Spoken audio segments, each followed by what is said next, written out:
Buletin Didik 30 Januari bersama saya Nur Halifah Gani. Assalamualaikum dan salam sejahtera.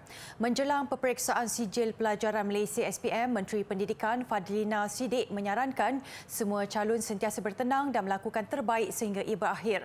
Fadlina melalui sesi pertemuan atas talian bersama calon SPM sekitar Nibong Tebal, Pulau Pinang berkata keberkatan dari guru dan ibu bapa perlu diperoleh.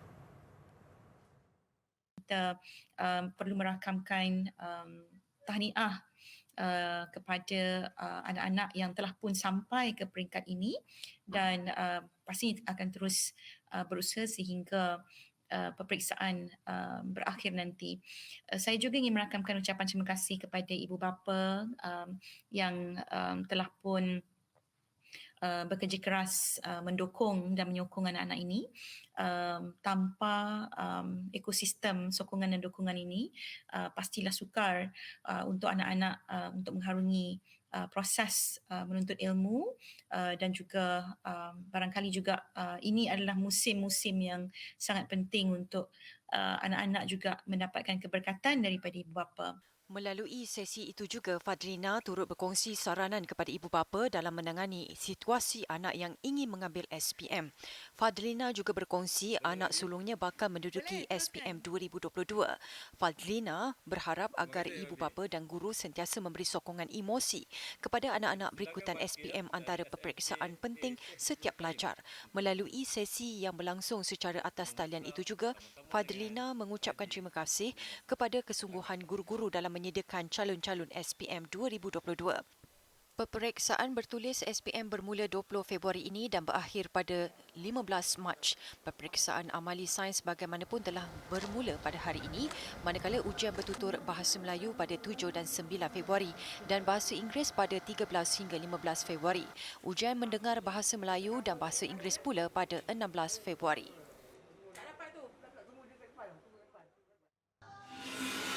Sementara itu, isu dakwaan penganjuran bengkel sijil pelajaran Malaysia SPM secara berasingan di sebuah sekolah menengah di Johor sudah diselesaikan secara baik. Menurut Fadlina, perbincangan berhubung isu berkenaan telah lengkap dilakukan dengan pihak berkaitan, justru tidak perlu dipanjangkan lagi.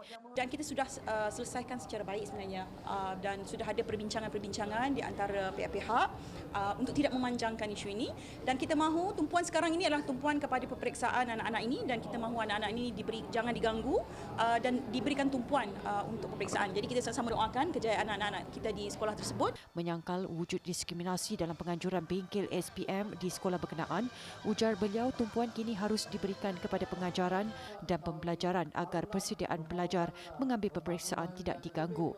Namun tegas beliau, KPM tidak akan berkompromi jika insiden sama berlaku lagi pada masa depan. Fadlina yang juga ahli parlimen Nibong Tebal semalam menghadiri sambutan rumah terbuka Tahun Baharu Cina di Dewan Serbaguna Jawi Nibong Tebal.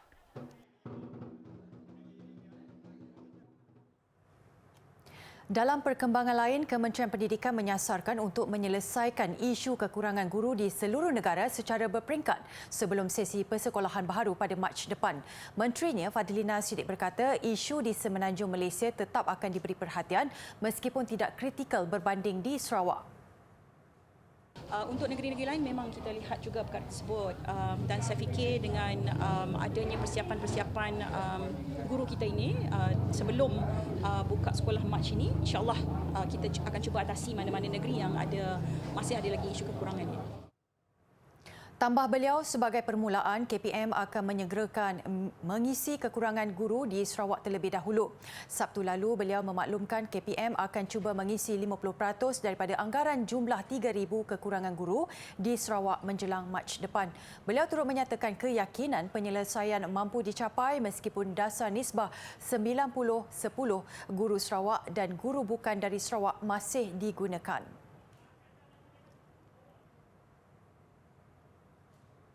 Isu gangguan capaian beberapa aplikasi KPM adalah disebabkan capaian trafik yang amat tinggi daripada pengguna sistem yang sedang melaksanakan pentaksiran bilik darjah PBD secara dalam talian. KPM dalam satu kenyataan memaklumkan tindakan penambahbaikan pada peringkat rangka kerja, pangkalan data dan pengaturcaraan aplikasi telah dilaksanakan bagi meningkatkan kestabilan capaian. KPM berkongsi gangguan itu mula dikesan pada 15 Januari lalu. Pihaknya telah mengambil tindakan pemulihan interim pada pengkalan data serta sistem aplikasi yang terlibat dan isu terbabit sudah diatasi keesokan harinya. Namun, gangguan capaian kepada sistem dikesan berlaku semula pada 19 Januari. Sehingga hari ini, prestasi capaian semakin baik namun belum pulih sepenuhnya. Pemantauan prestasi capaian dan tindakan pemulihan diteruskan secara rapat dan segera bagi memastikan isu ini diatasi dengan menyeluruh. Dalam kenyataan itu juga, KPM menjelaskan guru mempunyai tempoh sehingga 10 Mac depan untuk melaksana aktiviti perekodan dan pelaporan PBD sebagaimana yang termaktub dalam jadual kerja PBD akhir sesi akademik 2022-2023.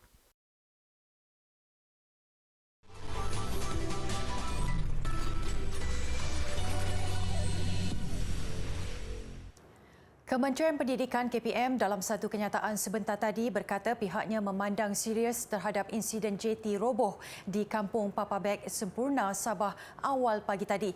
Insiden mengakibatkan 2 orang murid cedera ringan sementara baki kira-kira 23 orang murid lagi termasuk murid tabika kemas dan 2 orang guru sekolah kebangsaan Pulau Papa Beg terselamat. Mengikut kenyataan itu, KPM menerusi Pejabat Pendidikan Daerah PPD Sempurna telah mengambil langkah menyiasat punca kejadian dan menyediakan bantuan segera kepada semua mangsa yang terlibat. Tambah kenyataan itu lagi, KPM akan memastikan aspek keselamatan ditingkatkan dengan mewajibkan pemakaian jaket keselamatan dan keadaan struktur JT yang selamat digunakan. KPM juga akan mengadakan sesi libat urus dengan pemegang taruh serta pihak berkuasa tempatan dalam waktu terdekat untuk membincangkan cadangan penambahbaikan infrastruktur di JT sedia ada bagi memastikan agar kejadian seperti itu tidak berulang. Menurut KPM, usaha untuk memberikan bantuan sokongan psikososial terhadap guru dan murid yang menjadi mangsa akan terus digiatkan. KPM juga akan memohon pihak kerajaan tempatan untuk menyediakan laluan alternatif yang lebih selamat untuk murid, ibu bapa dan guru ke sekolah. Mengikut maklumat awal, insiden itu berlaku semasa kumpulan murid dan guru terbabit sedang menaiki JT di kampung itu untuk ke sekolah pada jam 6.45 pagi. Ibu bapa dan guru memainkan peranan dalam membasmi masalah sosial yang semakin membimbangkan. Raja Pemaisuri Agong Tunku Hajah Azizah Aminah Maimunah Iskandariah bertitah selain memantau aktiviti dan mengenal pasti rakan terdekat, isu disiplin dan penggunaan media sosial dalam kalangan kanak-kanak dan remaja juga harus diberi perhatian. Baginda bertitah demikian dalam Majlis Apresiasi Pendidikan Sekolah Kebangsaan Tunku Azizah ke-18 tahun 2022 di Indra Mahkota, Kuantan, Pahang semalam. Titah Baginda, bimbingan dan didikan agama yang mantap harus dititipkan kerana ia mampu membentuk sahsiah yang baik. Justru, murid perlu mempunyai sahsiah dan jati diri yang baik dengan mengamalkan nilai murni seperti menghormati dan mendengar nasihat ibu bapa, guru serta orang yang berpengalaman. Dalam perkembangan lain, Tunku Azizah menitahkan supaya sekolah di Pahang dinaik taraf demi kebaikan dan keselesaan pelajar di samping berharap agar Persatuan Ibu Bapa dan Guru PIBG dan pihak kepimpinan sekolah terus berganding bahu meningkatkan prestasi dan keberhasilan murid. Pada majlis itu, Baginda turut berkenan mengurniakan 111 anugerah kecemerlangan dan 10 anugerah tokoh murid di samping meluangkan masa melawat pameran serta menyaksikan persembahan. Kementerian Pendidikan Tinggi KPT menubuhkan jawatan kuasa menyemak dan mengkaji semula dasar pendidikan tinggi nasional bagi memastikan pelan serta dasar kementerian berpasak pada realiti semasa dan merangkumi kepentingan masa depan lestari. Menterinya Datuk Seri Muhammad Khalid Nordin berkata jawatan kuasa terbabit diberi masa selama 3 bulan untuk mengemukakan dapatan dan saranan penambahbaikan. Dapatan dan saranan penambahbaikan daripada jawatan kuasa ini sangat kritikal atas beberapa sebab. Pertama, lanskap pendidikan nasional hari ini sudah menjadi semakin multifaceted. Kedudukan dan peranan semua pihak mesti dilihat dan diperkemaskan semula. Kedua, segala yang berlaku di sekeliling kita, sama ada wabak kesihatan atau perubahan iklim, atau krisis tenaga maupun cognitive war akan secara tidak langsung mengheret kita menjadi sebahagian daripada pemainnya. Menyifatkan dapatan serta saranan daripada jawatan kuasa terbabit sebagai sangat kritikal kepada KPT, beliau berkata ia disebabkan lanskap pendidikan nasional ketika ini semakin pelbagai sehingga memerlukan kekemasan kedudukan dan peranan semua pihak.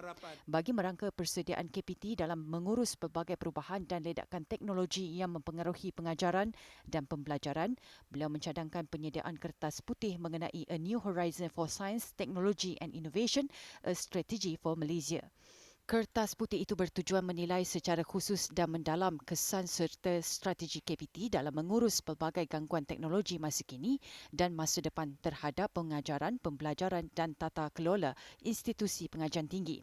Berteras kepada konsep Malaysia Madani yang diilhamkan Perdana Menteri Datuk Seri Anwar Ibrahim, beliau berkata KPT perlu menjadi sebuah kementerian dan mempunyai sistem paling dipercayai. Beliau memohon kerjasama erat daripada warga KPT bagi memulih dan meningkat kepercayaan rakyat kepada kerajaan. Bukan hanya untuk mendapat keuntungan semata-mata, tetapi pembukaan kafe bertempat di Selayang Baru, Selangor lebih mementingkan usaha membantu mereka yang kurang bernasib baik dan hilang tempat bergantung. Kafe yang beroperasi sejak 2 tahun itu seharusnya dijadikan contoh apabila berjaya membantu 40 individu termasuk ibu tunggal dan golongan remaja bermasalah. Ikuti laporan yang disediakan Aslina Abu Bakar.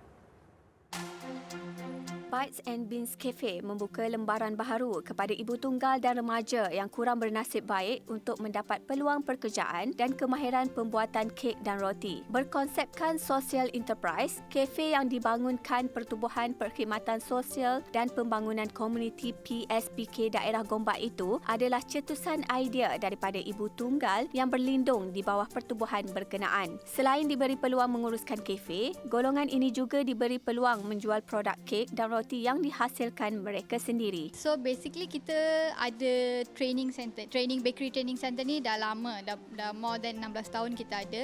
So pada awal kita buka sebagai pusat aktiviti sahaja. So semakin masa berlalu dalam 2016-2017 tu ibu-ibu sendiri yang bertanya, apa kata kita menjual produk-produk yang kita buat ni daripada kita just buat belajar sahaja. So kita dari NGO ni kita fikir macam ni kita boleh menjual produk ini. So kita mulakan satu kafe ini sebagai platform untuk mereka menjual produk-produk ini.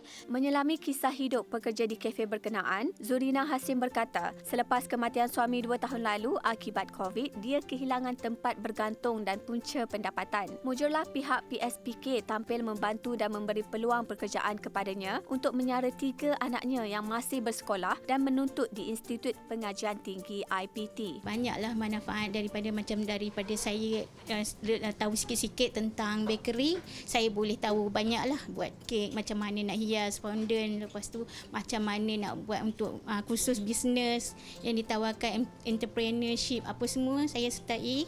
Dan akhir sekali saya baru disediakan kursus tentang Microsoft apa semualah. Bagi remaja ini pula, hidup dalam keluarga bermasalah bukanlah perkara mudah. Dia bukan sahaja tidak mampu menamatkan persekolahan, malah terpaksa bekerja demi membantu ibu dan kelangsungan hidup. Menurutnya lagi, dia bersyukur kerana masih ada pihak yang sanggup memberi latihan dan mengambilnya bekerja walaupun tidak memiliki sebarang kelulusan dan kemahiran. Macam ini kalau ada NGO macam ni boleh banyak orang belajar banyak lagi. Macam guna komputer atau macam sewing atau apa pun boleh lah. Jadi orang boleh cari bisnes dengan mudah sikit. PSPK turut menjalankan beberapa aktiviti kemasyarakatan yang sudah pun memberi manfaat kepada 16,500 individu. Antara bantuan yang disediakan termasuklah bantuan kesihatan, kemahiran jahitan, bakery, tanaman, pemulihan alam sekitar serta kemahiran komputer yang membabitkan 15 pusat di daerah berkenaan. Pihaknya juga mengalu-alukan kedatangan ibu tunggal dan remaja bermasalah untuk menyertai latihan yang diberikan secara percuma selain menawarkan tempat perlindungan kepada mereka yang memerlukan. Cubit peha kiri, peha kanan terasa. Maka begitulah tentang hal hidup ini. Perlu ada rasa simpati terhadap mereka yang memerlukan, sama ada dengan memberi bantuan ataupun kata-kata motivasi yang boleh meningkatkan jati diri mereka. Aslina Abu Bakar melaporkan.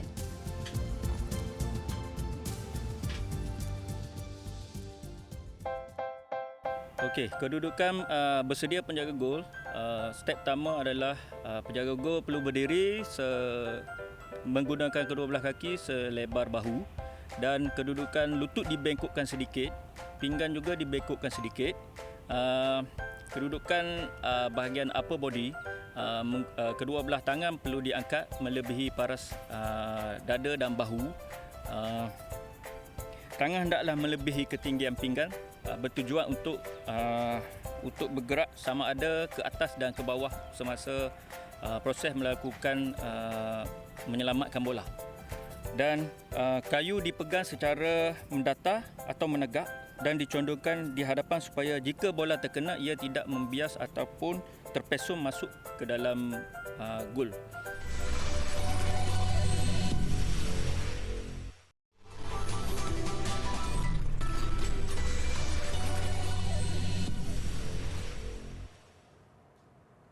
Pesawat Boeing 747 akan dihentikan pengeluarannya selepas lebih 5 dekad memegang gelaran sebagai Ratu Langit. Ia akan digantikan dengan pesawat 2 enjin jet berkembar yang jauh lebih canggih. Serentak itu, Atlas Air akan menjadi pemilik terakhir pesawat komersial Boeing 747 dan akan diserahkan esok. Boeing 747 mula digunakan sebagai pesawat komersial sejak 53 tahun lalu oleh syarikat penerbangan Pan Am. Sepanjang sejarahnya, Boeing 747 pernah digunakan untuk pelbagai kemudahan lain seperti pangkalan udara sementara tentera Amerika Syarikat. Malah ia juga merupakan pesawat pertama mampu membawa penumpang sehingga sekali ganda, lebih ramai pada sekitar 350 hingga 400 tempat duduk. Boeing mula mencapai kemuncak apabila memperkenalkan pesawat 747-400 dengan enjin baru dan material yang lebih ringan. Ia juga antara alasan pesawat 747 akan digantikan dengan pesawat 777X dan akan mula beroperasi sekurang-kurangnya pada tahun 2025 selepas beberapa siri penangguhan.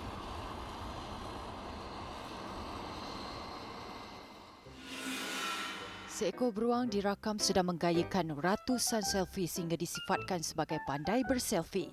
Kejadian dirakam pada 24 November tahun lalu dengan menggunakan kamera tersembunyi di sebuah kawasan hutan kira-kira 5 km pinggir bandar Boulder, Amerika Syarikat.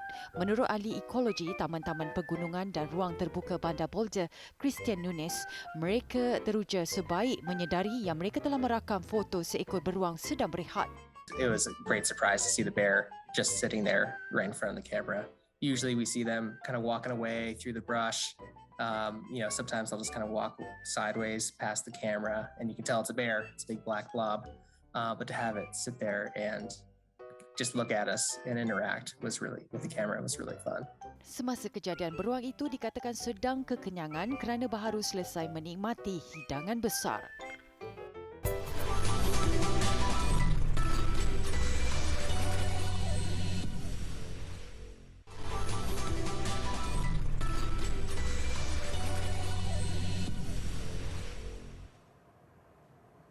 Sukan pertandingan memanah cabaran Bukit Uhud yang julung kali diadakan nyata menguji kemampuan setiap peserta.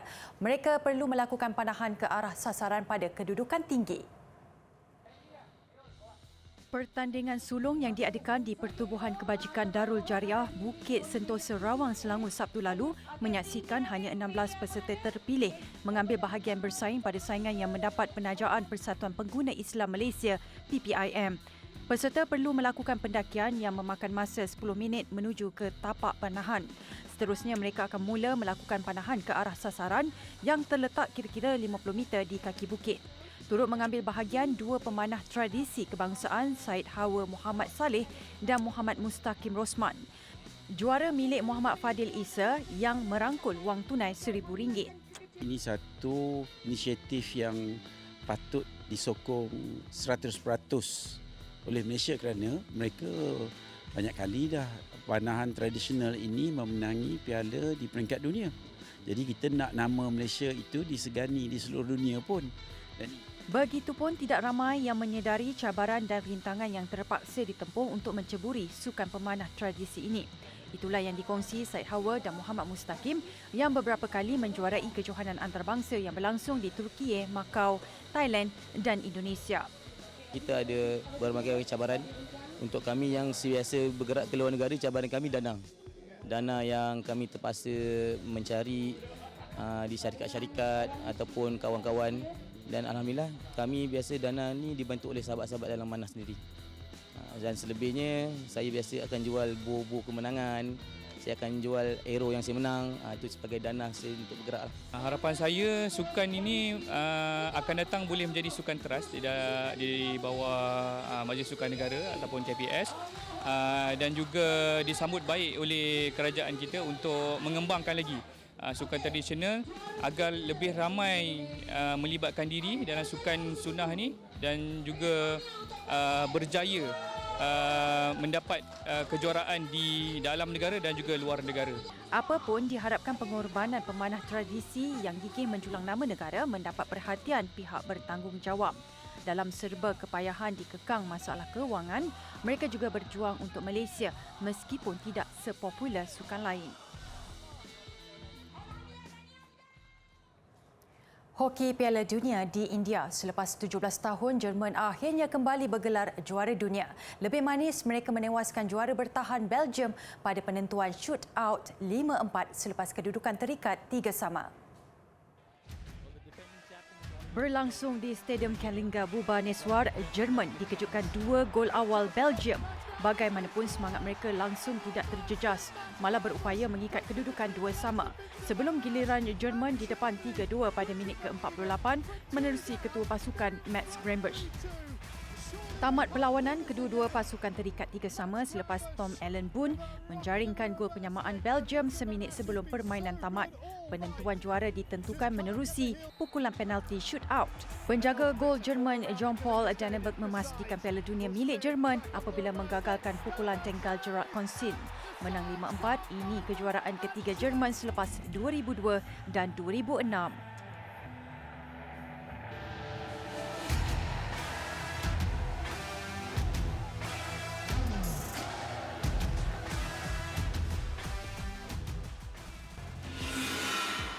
Keaksi bola sepak FA Inggeris, juara bertahan Liverpool tersingkir selepas tewas kepada Brighton and Hove Albion di arena lawan pada pusingan keempat. Meskipun mendahului pada minit ke-30 menerusi Harvey Elliott, hasil gerakan Mohamed Salah, kegembiraan skuad bimbingan Jurgen Klopp itu tidak lama.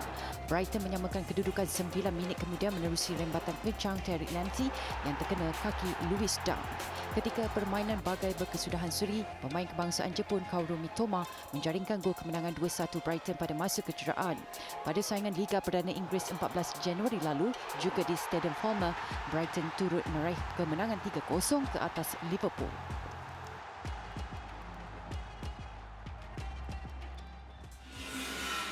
Sementara itu, bintang tenis Serbia Novak Djokovic muncul juara terbuka Australia menewaskan pemain Greece Stefanos Tsitsipas. Tidak dibenarkan beraksi tahun lalu susulan keengganan mengambil vaksin COVID-19. Djokovic, 35 tahun, membuktikan kehebatannya meraih gelaran ke-10 di Melbourne.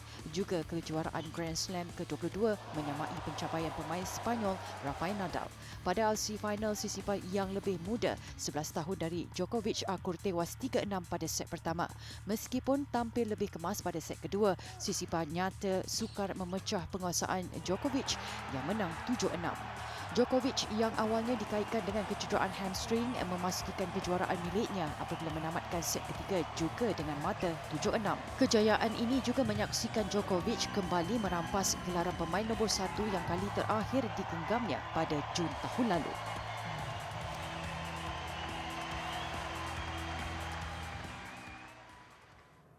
Aksi mendebarkan atlet dalam jelajah dunia ski gaya bebas di pegunungan Spanish Pyrenees mengakhiri Buletin Didik. Saya Noel Fagani, salam hormat dan kita jumpa lagi.